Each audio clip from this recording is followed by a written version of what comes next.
Hello and welcome. स्वागत है आप सभी का मेरे यूट्यूब चैनल जीएस डिस्कशन में। इस चैनल के माध्यम से आप सब तक स्पीडी का जनरल साइंस और जनरल नॉलेज दोनों का रेलवे का जो प्रीवियस ईयर आता है उसका आपको वन लाइनर मिल जाएगा क्वेश्चंस। पूरा सारा का सारा बुक डेली एक वीडियो आपको मिलेगा। तो आइए बिना टाइम को वेस्ट किए शुरू करते हैं। पहला सवाल है, एनालिडा ग्रुप में मुख्यतः कौन कौन जंतु आते हैं? तो एनालिडा ग्रुप में मुख्यतः कौन कौन से जंतु आएंगे? तो ये आएगा जोंक और केचुआ। थोड़ा सा ये जान लें कि एनालिडा होता क्या है। तो एनालिडा ऐसे संघ को कहते हैं जिसका जो शरीर होता है वो विभाजित होता है खंडों में। जैसे जोंक को आप देखिएगा तो बीच बीच में रेगे रेगे रहता है, जोंक होगा केचुआ होगा हो गया। तो इस तरह का जो जीव होता है उसको एनालिडा में डालते हैं। ठीक है, तो मोटा मोटी आपको एनालिडा का मतलब समझना है कि एनालिडा में कौन सा जीव आएगा। अगला है, आर्थ्रोपोडा ग्रुप में मुख्यतः कौन सा जंतु आते हैं? आर्थ्रोपोडा में आ रहा है तिलचट्टा, मच्छर, खटमल, मक्खी। तो आर्थ्रोपोडा में ऐसे ग्रुप आते हैं जिसका शरीर मुख्य रूप से 3 खंडों में विभाजित होता है। एक मुख होता है, दूसरा देह गुहा होता है, तीसरा पूंछ होता है।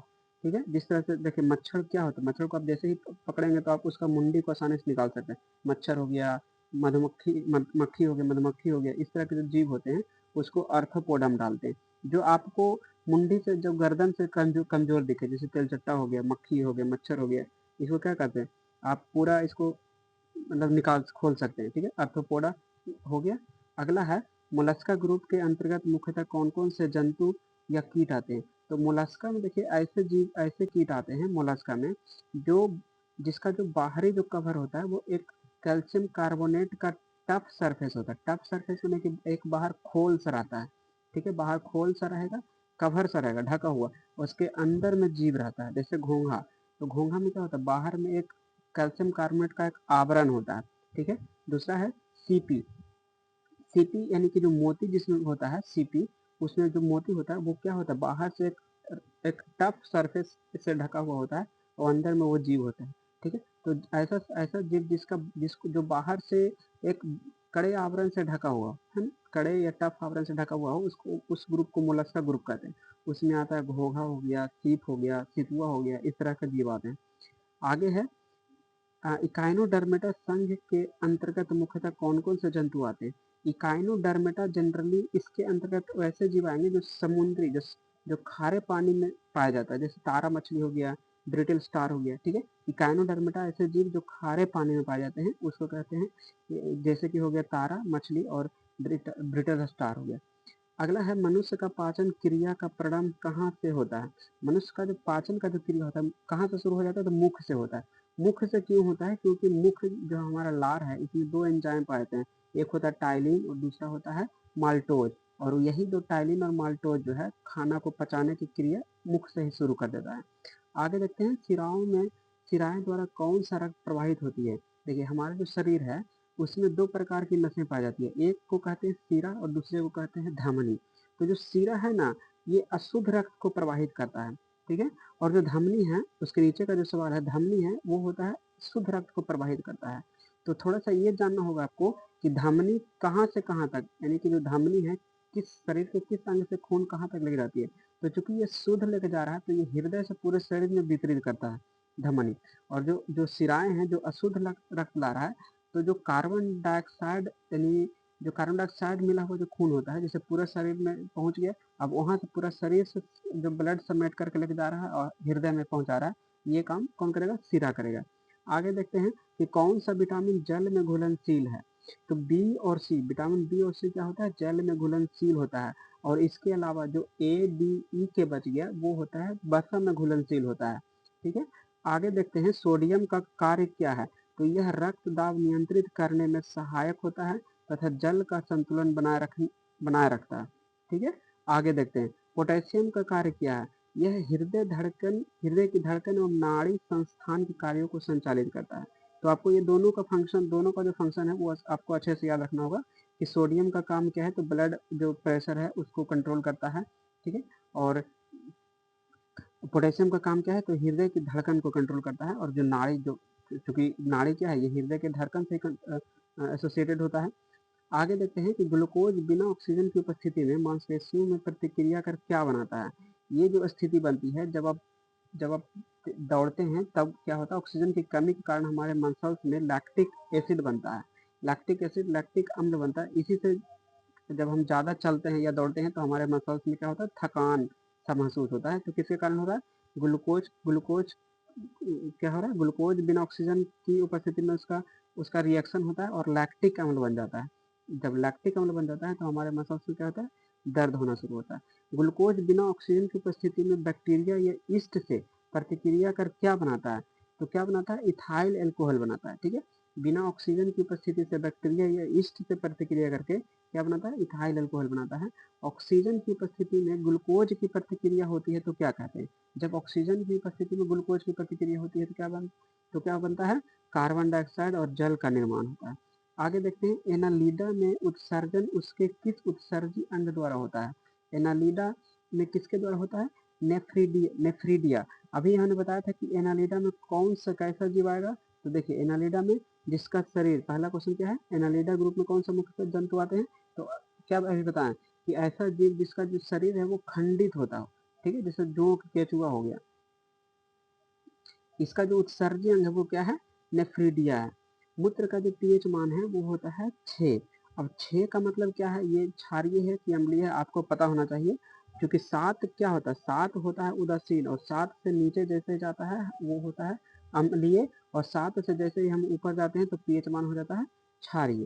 ठीक है, बाहरी स्रावी बहिस्रावी और अंतःस्रावी दोनों प्रकार किस ग्रंथि में पाए जाते हैं, ये पाया जाता है अग्नाशय में। ठीक है, अग्नाशय एक ऐसा अंग है शरीर का जो बहिस्रावी और अंतःस्रावी दोनों प्रकार का ग्रंथि है। पीयूष ग्रंथि या पिट्यूटरी ग्लैंड को किस अन्य नाम से जाना जाता है, तो पीयूष ग्रंथि को मास्टर ग्रंथि कहते हैं। मास्टर ग्रंथि इसलिए कि जो कि पीयूष ग्रंथि का जो लोकेशन है, जो स्थित होता है, ये हमारे मस्तिष्क में होता है। और जो भी हम शरीर का जो भी एक्टिविटी होता है वो कंट्रोल कौन करता है, मस्तिष्क करता है। तो पीयूष ग्रंथि से जो निकलने वाले जो हार्मोन होते हैं वो सारे जो शरीर के जो दूसरे ग्रंथि है उसको कंट्रोल करता है। ठीक है, इसलिए इसको मास्टर ग्रंथि कहते हैं। स्प्रिंग को अपनी सामान्य लंबाई पर वापस लौटने के लिए लगने वाला बल क्या कहलाता है, प्रत्यायन बल कहलाता है। ठीक है, जब स्प्रिंग को हम खींच करके बड़ा करते हैं, फिर जब हम उसको छोड़ देते हैं, है ना, जब स्प्रिंग को सामान्य लंबाई पर वापस आने में लगने वाला जो बल होता है, जब हम स्प्रिंग को खींचते हैं फिर जो छोड़ते हैं तो उसमें जो बल लग रहा है उस बल को कहेंगे क्या, क्या कहेंगे, प्रत्यायन बल बोलेंगे। पौधों के लिए पौधों के लिए सबसे अच्छा उर्वरक कौन है, कंपोस्ट। कंपोस्ट होता है ये नेचुरल खाद जिसको कह सकते हैं, प्राकृतिक रूप से जो बनाया हुआ खाद होता है, जो अपना पेड़ पौधा को सड़ा गला करके या फिर जो फल और सब्जियां को जो छिलके या फिर जो सड़ी हुई सब्जियां होती है उसको गला करके इसको बनाया जाता है। ठीक है, कंपोस्ट या फिर गोबर से भी। ठीक है, पेट्रोलियम किस प्रकार की चट्टानों में पाया जाता है, तो पेट्रोलियम पाया जाता है अवसादी चट्टानों में। अवसादी चट्टानों का मतलब है कि यह आग्नेय चट्टान से, आग्नेय और कायांतरित चट्टान के टुकड़े जब होते हैं और जब जाकर के कहीं डिपोजिट कहीं जाकर जम जाते हैं, एक लंबे समय के बाद वहाँ पे एक चट्टान का निर्माण होता है जिसको अवसादी चट्टान बोलते हैं।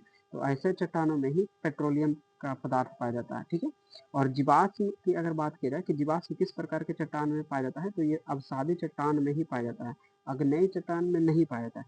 चट्टान का 3 रूप होता है ना, आग्नेय चट्टान, अवसादी चट्टान और क्या, कायांतरित चट्टान। चलिए आगे देखते हैं कि गुब्बारे को उड़ाने के लिए काम में लाई जाने वाली गैस कौन सी है, तो गुब्बारे को उड़ाने के लिए काम में जो लाई जाने वाली गैस है वो है हीलियम।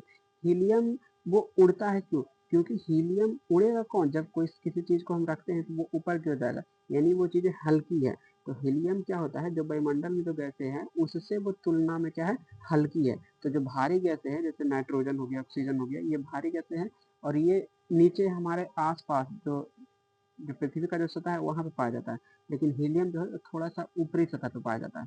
ठीक है, डीडीटी का उपयोग किस रूप में किया जाता है, तो कीटनाशी के रूप में। डीडीटी क्या है, एक प्रकार का कीटनाशी है, इसे खेतों में जब कीट उट लग जाता है तो खेतों में डीडीटी का छिड़काव किया जाता है। इथेनॉल के अत्यधिक सेवन से कौन सा अंग प्रभावित होता है, यकृत होता है। सभी अम्लों में अनिवार्य रूप से पाए जाने वाले पदार्थ क्या है, हाइड्रोजन।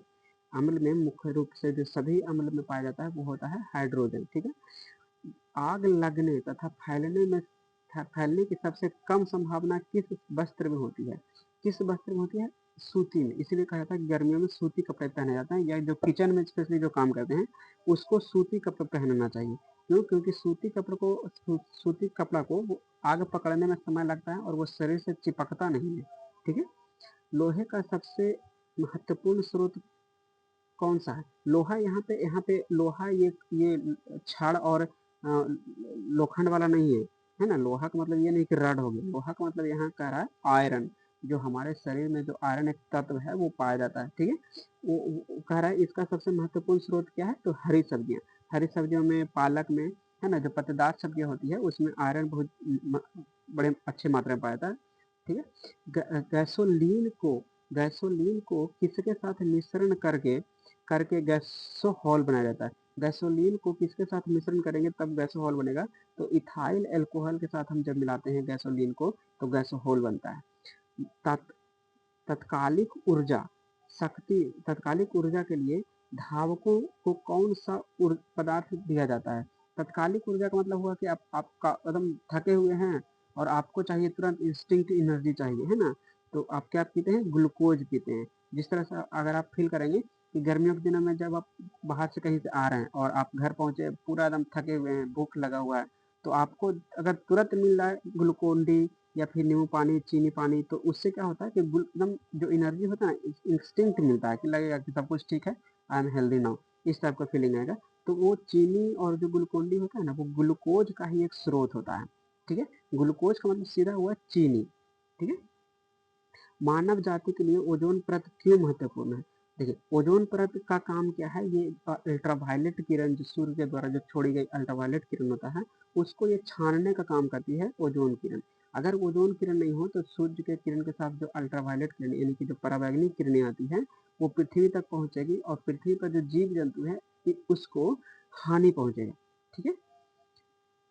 अंतः ज्वर के लिए सामान्यतः उपयोग की जाने वाली औषधि कौन सी है? अंतः ज्वर बोलते हैं टाइफाइड को। ये जनरली होता है दूषित पानी, ज्यादातर बरसात के दिनों में होता है टाइफाइड वगैरह। दूषित पानी, दूषित खाना खाने से टाइफाइड बीमारी होती है। ठीक है। कह रहा है कि इसमें कौन सी औषधि का इस्तेमाल किया जाता है? तो क्लोरोमाइसिटिन का इस्तेमाल करते हैं। किसमें? टाइफाइड में किस औषधि का इस्तेमाल किया जाता है? तो क्लोरोमाइसिटिन का। गैस की लौ की सबसे गर्म हिस्से को क्या कहते हैं? जो गैस की जो लौ है ना, जो सबसे गर्म हिस्से है उसको कहते हैं ज्योतिहीन क्षेत्र। ज्योतिहीन क्षेत्र, जैसे आप कैंडल जलाते हैं या दिया कभी जलाएंगे दिवाली में, तो आप देखिएगा जो बत्ती के पास का जो थोड़ा सा जो एरिया होता है ना वो एकदम दिखता नहीं है कि वहां पे कुछ जला हुआ है, वही वो चीजें हैं ज्योतिहीन क्षेत्र। और वही क्षेत्र होता है जो सबसे अधिक ज्वलनशील होता है, जिसका रंग कुछ ब्लू रंग का कुछ दिखता है। ठीक है। ये हो गया। सोने का शुद्ध रूप कितने कैरेट का होता है?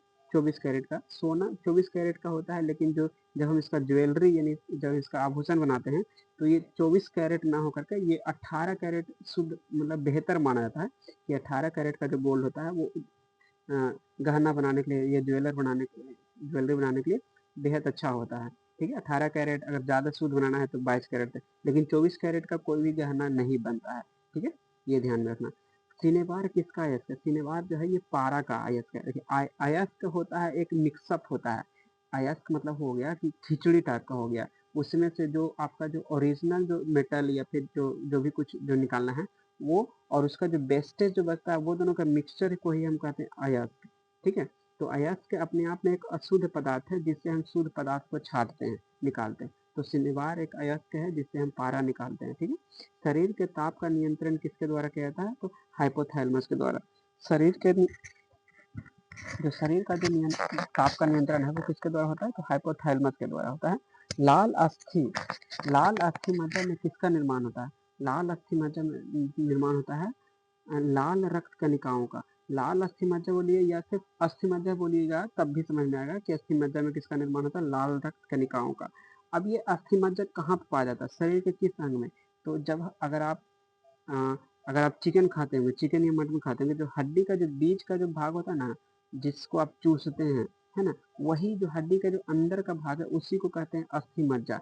उसका जनरली क्या होता है, जो जो ज्वाइंट होता है उस साइड में ज्यादा डेंसिटी होता है अस्थि मज्जा का, और वहीं पे जो जो ज्वाइंट का जो हड्डी होता है ना, अगर मुर्गा का टांग आप खाइएगा तो देखिएगा बीच में पतला रहता है, साइड साइड में हल्का सा फूला हुआ रहता है, तो वो जो फूला हुआ होता है वहां पे अस्थि मज्जा मेजर रूप से बनता है ना, इंड जो हड्डी का इंड है वहां पे। तो अस्थि मज्जा में किसका निर्माण हो रहा है, लाल रक्त कनिकाओं का यानी खून का। कशेरुक दंड में कितनी हड्डियां होती है, कशेरुक दंड में 33 हड्डियां होती है। कशेरुक दंड में कितनी हड्डियां हो रही है, 33 गो। और बी सी जी का पूरा नाम क्या है, बी सी जी का पूरा नाम क्या है, तो बैसिलस बैसिलस कैलमेटे और यूरिन। क्या हो गया, बैसिलस कैलमेटे और यूरिन। ठीक है। एथलीट फुट नामक रोग किससे होता है, एथलीट फुट होता है कवक से। एथलीट फुट का नेचर क्या होता है कि ये पैर जो होता है थुम्बा की तरफ फूल जाता है, हाथी पाव इसको कहते हैं, इसको हाथी पाव भी कह सकते हैं एथलीट फुट को। ठीक है। दम्मा किसके कारण हो रहा है, दम्मा हो रहा है कवक के कारण। दम्मा का मतलब समझ ही रहे हैं, हफनी आता है, उसको दौड़ने में दिक्कत होती है, सीढ़ियाँ चढ़ने में परेशानी होती है। तो ये सब किसके कारण हो रहा है, ये सब हो रहा है कवक के कारण। ठीक है। फाइलेरिया नामक रोग किसके कारण हो रहा है, तो ये होता है कृमि के कारण। कृमि एक प्रकार का जीव होता है जो एक फीते का आकार का होता है। ठीक है। फाइलेरिया उसी के कारण होता है। जब एक वस्तु जब एक वस्तु का की जो वेग दुगनी कर दी जाए तो उसका जो गतिज ऊर्जा होगा वो चौगुना हो जाता है। देखिए वेग और जो गतिज ऊर्जा का जो रिलेशन है ना, ये दुगने का है। ठीक। अगर हम गति वेग को दुगना करेंगे तो जो गतिज ऊर्जा होगा वो दुगना, उसका दुगना हो जाएगा। अगर हम वेग को चौगुना करेंगे तब जो गतिज ऊर्जा होगा वो उसका दुगना हो जाएगा। ठीक है। इस तरह से इसका रिलेशन बनता है। आगे देखते हैं कि सूत्रकनिका को अन्य नाम से भी जाना जाता है। सूत्रकनिका को अन्य नाम से जाना जाता है, वह क्या है, माइटोकॉन्ड्रिया है। माइटोकॉन्ड्रिया जो कोशिका का यानी कि जो कोशिका हमारे शरीर का जो इकाई अंक माना जाता है ना, इकाई आधार माना जाता है, हमारे शरीर का आधार माना जाता है क्या, कोशिका। उसका जो जो पावर हाउस है ना, जहाँ से कोशिका जीवित रहता है, कोशिका को एनर्जी मिलता है, उसको वही वो क्या होता है, माइटोकॉन्ड्रिया ही होता है। ठीक है। वट वृक्ष पादपों के किस वर्ग में आता है, तो आवृत बीजी। वट वृक्ष पादपों की किस वर्ग में आएगा, आवृत बीजी में आएगा। फ्लेम ऑफ द फॉरेस्ट का अर्थ क्या है, फ्लेम ऑफ द फॉरेस्ट का अर्थ क्या है कि one, flame of the forest का हिंदी क्या होगा, वन का ज्वाला। ऐसे पेड़ों से भरा वन जो पतझड़ में फूलते हैं और लाल फूल बिखेरते हैं। देखिए पतझड़ में भी खिल रहा है और लाल फूल भी खिल रहा है, उसको क्या बोलेंगे, फ्लेम ऑफ द फॉरेस्ट बोलेंगे। पेनिसिलिन किससे बनाया जाता है, तो पेनिसिलिन जो होता है ये कवक से बनाया जाता है। पेनिसिलिन किससे बनाया जाता है, कवक से बनाया जाता है। लाइकेन को दो जीवधारियों का सहजीवी सहचर्य समझा जाता है। वो जो वो दो जीव कौन से हैं, तो शैवाल और कवक। शैवाल और कवक जो है ये लाइकेन के दो जीवधारियों का सहजीवी सहचर्य माना जाता है। ये जो लाइकेन जो है ना, लाइकेन शैवाल और कवक के बीच एक सीढ़ी का काम करता है, जिससे जो लाइकेन जो सॉरी जो कवक है, कवक क्या होता है कि अपना खाना बनाता नहीं है। ठीक है। कवक अपना खाना बनाता नहीं है, वो शैवाल से लेता है। किसे लेता है, शैवाल से लेता है। और शैवाल इसको क्या देता है, कवक कवक उसको क्या देता है, तो उसको मैकेनिकल हेल्थ, मैकेनिकल स्ट्रेंथ देता है। ठीक है। तो दोनों एक दूसरे पर निर्भर है ना। और बीच में मीडिएटर का काम कौन करता है, लाइकेन का काम, लाइकेन करता है। ठीक है। आमतौर पर संश्लेषित वृद्धि माध्यम और बेकरी में काम में लाया जाने वाला एगार किससे प्राप्त होता है, ये शैवाल से ही प्राप्त होता है। लौंग किससे प्राप्त होता है, तो लौंग लौंग जो सब्जी वगैरह में गरम मसाला में इस्तेमाल किया जाता है, वो क्या होता है, पुष्प कली टाइप का होता है ना, तो फूल की वो कली है, लौंग क्या है, फूल की वो कली है। अनशन या उपवास की लंबी अवधि के दौरान शरीर में अस, क्या है, अशर्करा वर्गीय पुरवर्ती अशर्करा वर्गीय पुरवर्ती पाछा शर्करा का मधुजन बनने की विधि का क्या नाम है, क्या है, तो ग्लूकोन वजनन है, ग्लूको वजनन है। ठीक है। सभी जीवधारियों में पाए जाने वाले कौन सा यौगिक है जिसमें भरपूर मात्रा में फास्फोरस पाया जाता है, न्यूक्लिक अम्ल। सभी जीवधारियों में पाए जाने वाला कौन सा यौगिक है जिसमें भरपूर मात्रा में फास्फोरस पाया जाता है, तो न्यूक्लिक अम्ल में। कौन सा है, न्यूक्लिक अम्ल में फास्फोरस पाया जाता है। भारत में केंद्रीय धान अनुसंधान केंद्र कहाँ है, कटक। कटक कहाँ है, कटक उड़ीसा का एक शहर है। कटक कहाँ है, उड़ीसा का एक शहर है। आगे देखते हैं कि किस वैज्ञानिक को प्रकाश संश्लेषण पर कार्य करने के लिए नोबेल पुरस्कार मिला है, तो मेल्विन कैल्विन को मिला है। किसको मिला है? मेल्विन कैल्विन को। किस वैज्ञानिक को प्रकाश संश्लेषण पर कार्य करने के लिए नोबेल पुरस्कार मिला है? तो मेल्विन कैल्विन, बहुत बढ़िया नाम है, मेल्विन और कैल्विन। ठीक है, आगे देखते हैं। आगे देखते हैं कि किस पदार्थ के संचय से मांसपेशियों में थकावट पैदा होती है। अभी हमने पढ़ा था कि क्या होता है, ऑक्सीजन की कमी से, है ना, ऑक्सीजन की कमी से जब ग्लूकोज क्या होता है, रिएक्ट करता है तो लैक्टिक अम्ल का जमाव हो जाता है मसल्स में, जिससे क्या होता है कि वो थकान महसूस होता है।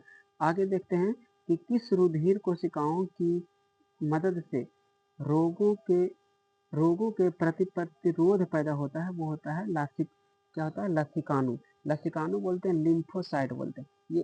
ये व्हाइट ब्लड होता है, ये क्या होता है, व्हाइट ब्लड होता है। जैसे कभी कभी अब क्या होता है, देखिए गौर कीजिएगा कि कुछ चीजें से, नाखून से या कुछ हल्की नुकीली चीजें से स्किन का ऊपरी परत सिर्फ छिलता है, तो एकदम व्हाइट सा कुछ दिखेगा। स्किन जब ऊपरी परत कुछ कटेगा, एक एक परत अगर कटेगा तो एकदम व्हाइट सा कुछ स्किन दिखेगा, आपका चमड़ा, है ना।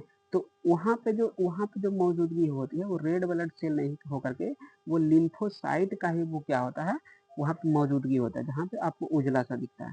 ठीक है, अब ये बनता है कहाँ, लिम्फोसाइट, तो ये लिम्फ नोड पे बनता है। अगर आपको याद हो या आप कभी महसूस किए हो, कभी आपको हुआ हो, तो समझ में आएगा कि कभी बचपन में क्या होता है, गिल्टी हो जाता है लोगों को, या तो जबड़ा पे, या फिर गले में, या फिर क्या काख के साइड में, या फिर नीचे जो जांघ के जो ऊपरी साइड होता है कमर के नीचे, वहां पे गिल्टी बनता है। ठीक है, गिल्टी जिसको कहते हैं, वो गिल्टी कुछ और नहीं, वो लिम्फ नोड होता है।